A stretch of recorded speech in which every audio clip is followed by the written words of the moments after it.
যখন প্রথম বাবুকে নিয়ে এই মাঠটায় আসতাম, তখন ঘুম থেকে উঠেই কিছু করি আর না করি আগে মাঠের দিকে রওনা দিতাম। কিন্তু এখন দেখছি যে ওর সাথে যারা একটুখানি দৌড়াদৌড়ি করে, তোমরা তো দেখোই মাঝে সাঝে, তো ওরা 6টার পরে পরে আসে। 6টার পরে মানে এখনকার দিনে কিন্তু অনেক রোদ উঠে যাওয়া। তো ওকে বলি যে এতটা দেরি করলে আমাদের আবার ফিরে এসে তো কাজকর্ম করতে হবে।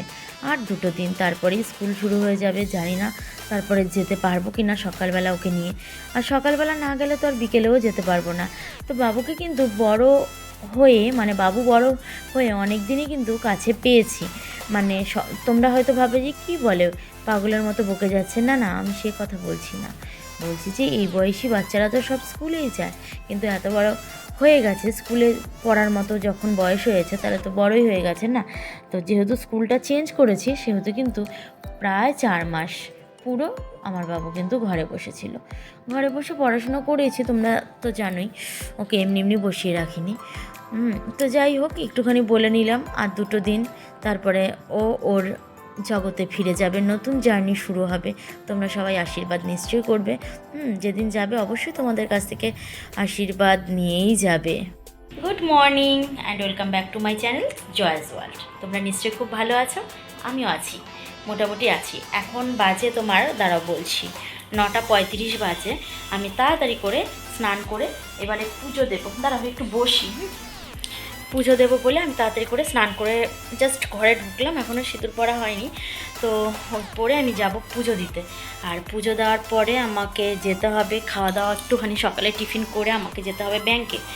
তো ব্যাংকে যাব, ওদিক থেকে একটুখানি কিছু কেনাকাটারও আছে, বাবুর জন্য মোজা আনতে হবে। আর আরও আগে স্নান হয়ে যেত, বাবার শরীরটা খুবই খারাপ। আর তোমরা হয়তো অনেকে ভাবো যে আমি কেন লাভ রিয়াক্ট দিয়ে ছেড়ে দিই। আর যারা ভাবো যে এই মেয়েটা কি, এই বউটা কি পুরো ভিডিও দেখেছে, তো তাদের উদ্দেশ্যে একটা কথাই বলি, হ্যাঁ গো, আমি পুরো ভিডিওটাই ওয়াচ করি, কিন্তু আমার দ্বারা পসিবল হয় না। যারা আমাকে প্রায় রোজ রোজ দেখো কিংবা 2-1 দিন পর পর দেখো, তারা জানো যে আমার বাড়িতে একটা প্রবলেম আছে। সেই প্রবলেমটা আমি কারোর সামনে বলতে চাই না, কারণ কি বাবার শরীর খারাপ। তো আমার শ্বশুরমশাইয়ের শরীরটা খারাপ, তোমরা সবাই জানো। তো একটু আগেই আমার স্নান করার কথা ছিল, তো স্নান করতে যাব। তখন দেখছি বাবার ভীষণই শরীর খারাপ, মুখ দেখলে তো মানুষের বোঝা যায়। তাও গেলাম, গিয়ে বললো এই পিঠের এই যে পেছনটা আছে না, তো বললো আমাকে একটুখানি এরম করে মাসাজ করে দাও। তো ওখানে প্রায় 15 থেকে 20 মিনিট ছিলাম। তারপরে একটুখানি কমে এসছে, বাবাকে খেতে দিলাম, বাবুকে খেতে দিলাম। তারপরে আমি টমি আর জেঠুর খাবারটা সিঁড়িতে পৌঁছে দিয়ে তারপরে আমি চলে এলাম, স্নান করে বেরিয়েছি। আর তোমাদের সাথে একটুখানি গুড মর্নিং বলে নিলাম। তো এই কাজগুলো কিন্তু থাকে। কথা বলতে বলতে না অনেকটা দেরি হয়ে গেছিলো, তাই জন্য কথাটাকে থামাতে হলো। কথাকে বললাম তুমি থামো, আমি কিন্তু এবারে পুজো দিতে যাব। তারপরে কথা বললো যাও ফিরে আসো, তারপরে কিন্তু আমি তোমার সাথে কথা বলবো। ওকে, ঠিক আছে, তোমার কথাও শুনবো। তাহলে দেখো আমার কিন্তু এদিক দিয়ে পুজো দেওয়া হয়ে গেছে। আর পুজো দেওয়া হয়ে গেছে, ঠাকুরঘরের কিন্তু লাইটও অফ করে দিয়েছি। যেহেতু বসে পড়েছি একটুখানি তোমাদেরকে শেয়ার করব বলে, তাই জন্য আর গেলাম না। কতটা কুড়েমি করছি বলো, অথচ সারাদিন কত কাজকর্মই করে বেড়াই। তো চলো। কি বললে? বলে ইতিহাস চেঞ্জ হয়ে গেছে, আর ওদেরকে বলা যাবে না, আর আসবো না বলে, এই শেষ, আর আসবো না, আর আসবো না তোমাদের সামনে। মেঘাদিকে এক ঝলক দেখিয়ে দিলাম, আর দেখিয়ে দিলাম ব্যাংক। এই যে আমার বান্ধবী, এই দেখো মেঘাদির সঙ্গে তোমাদের কার কার পরিচয় আছে আর কার কার পরিচয় নেই সেটা কিন্তু আমি জানি না, তবে হ্যাঁ আমার আর মেঘাদির অনেকেই কিন্তু কমন ফ্রেন্ড আছে। তো যাই হোক, মেঘাদিকে তো দেখেই নিলে। আর তারপরে দেখো আমরা গেছিলাম ব্যাংকে একটা কাজে, কারণ আমরা একটা গ্রুপ করি, স্বনির্ভর গোষ্ঠী। আমি, মেঘাদি, এই যে যাচ্ছে আমার পাশের বাড়ি কাকিও বলতে পারো, বন্ধুও বলতে পারো, যাই হোক।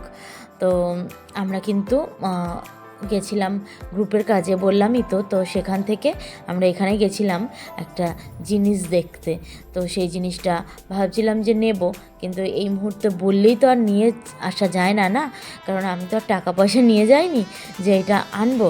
আর ড্রেসিং টেবিলগুলো কিন্তু এখনকার প্লাইউডের যে ড্রেসিং টেবিলগুলো মানে পাওয়া যায়, আমার কিন্তু খারাপ লাগে না, বেশ ভালো লাগে। আমার ঘরে তো কাঠের আছে, কিন্তু প্লাইউডেরগুলো দাম কম হলেও মানে জিনিসগুলো কিন্তু বেশ সুন্দর দেখতে। কার কেমন লাগে জানি না, কিন্তু আমার ভালো লাগে। তবে কাঠের মর্যাদা আলাদা, সেটা জানি।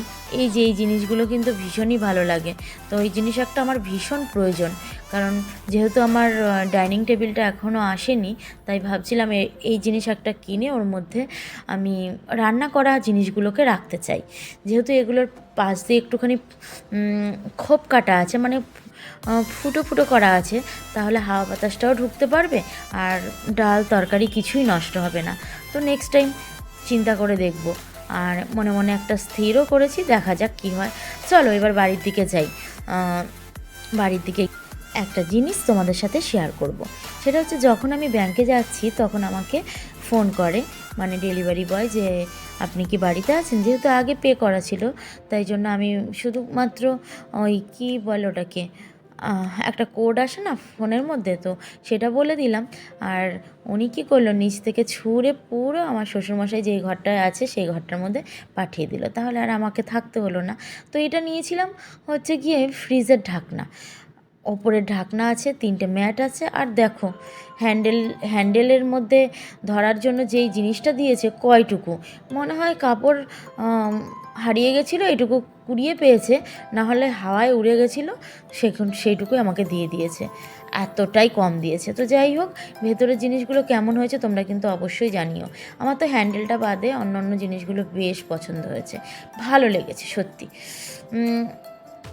তোমাদের কেমন লেগেছে একটুখানি কিন্তু আমাকে বলো। তো এইটা দেখিয়ে আমি কিন্তু চলে যাব একেবারে সন্ধেবেলা গেছিলাম, আমাদের কাপড় ইস্ত্রি করতে দেওয়া ছিল একটা বাড়িতে, সেই বাড়িতে। সকালবেলা যেই মাঠটা তোমাদের সাথে আমি শেয়ার করি রোজ সেই মাঠটাই কিন্তু সন্ধেবেলায় এই পরিস্থিতি। আর যেহেতু আমি বিকেলবেলার দিকে বাবুকে ড্রয়িংয়ে দিয়ে একদম ডিরেক্ট চলে গেছিলাম ওইখানে, মানে কাপড় আনতে, তাই গাছে আর জল দেওয়া হয়নি। জল দিতে এসেছি সেই সন্ধে হয়ে গেছে, প্রায় অনেক 7টা মতো বাজে এখন। আর দেখো, এটা কিন্তু রঙ্গন ফুল গাছ না, জানো, আমার তো মনে হয় রঙ্গন ফুল গাছ। এটা আমি একটা স্কুলের পাশ থেকে তুলে নিয়ে চলে এসেছিলাম, না গো কিনে আনিনি।